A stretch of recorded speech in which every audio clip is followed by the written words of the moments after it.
வெளிப்படக்கூடிய காலகட்டம் இந்த காலகட்டம். அரசியல்வாதிகளாக இருந்தால் செல்வாக்கு உயரும். உத்தியோகத்தில் இருப்பவர்களுக்கு ஏற்பட்ட பிரச்சனைகள் விலகும். எதிர்பார்த்த இடமாற்றம் பதவி கிடைக்கும். பொதுவாகவே ஒரு செல்வாக்கு பெறக்கூடிய காலகட்டம் இந்த காலகட்டம். இன்னொரு பக்கம் பார்க்க வேண்டும் என்றால் உங்களுடைய ராசிக்கு பாக்கியாதிபதி யாருன்னு பார்த்தீங்கன்னா செவ்வாய்.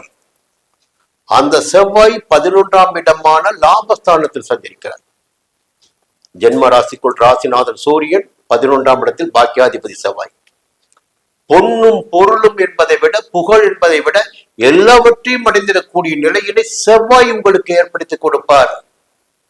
ஆரோக்கியத்தை அதிகரிப்பார், பொன் பொருளை வழங்குவார், பெரியவருடைய தொடர்பினை ஏற்படுத்தி கொடுப்பார். ஒரு முன்னேற்றம்.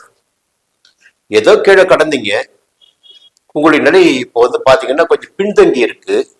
இந்த நேரம் பார்த்து யாரோ ஒரு பெரியவரை உங்களை தூக்கி விட போறார். அப்ப சிம்மராசினுக்கு இது யோகமான நேரங்க.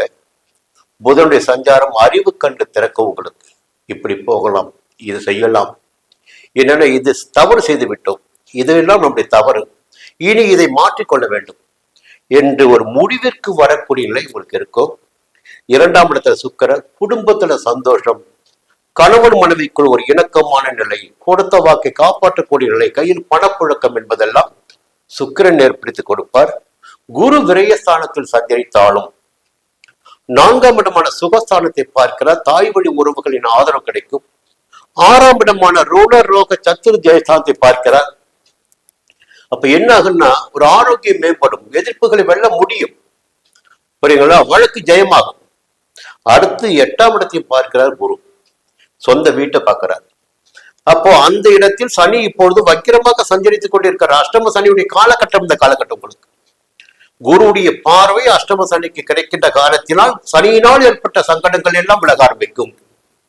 இப்போ மறைந்து கிடந்த உங்களுடைய செல்வங்கள், உங்களுடைய செல்வாக்கு, அந்தஸ்து எல்லாம் வெளிப்பட ஆரம்பிக்கும். பொதுவாகவே இந்த வாரம் உங்களுக்கு யோகமான வாரம் தான். கன்னிராசி நண்பர்களே, இந்த வாரம் எப்படிங்க இருக்க போகுது?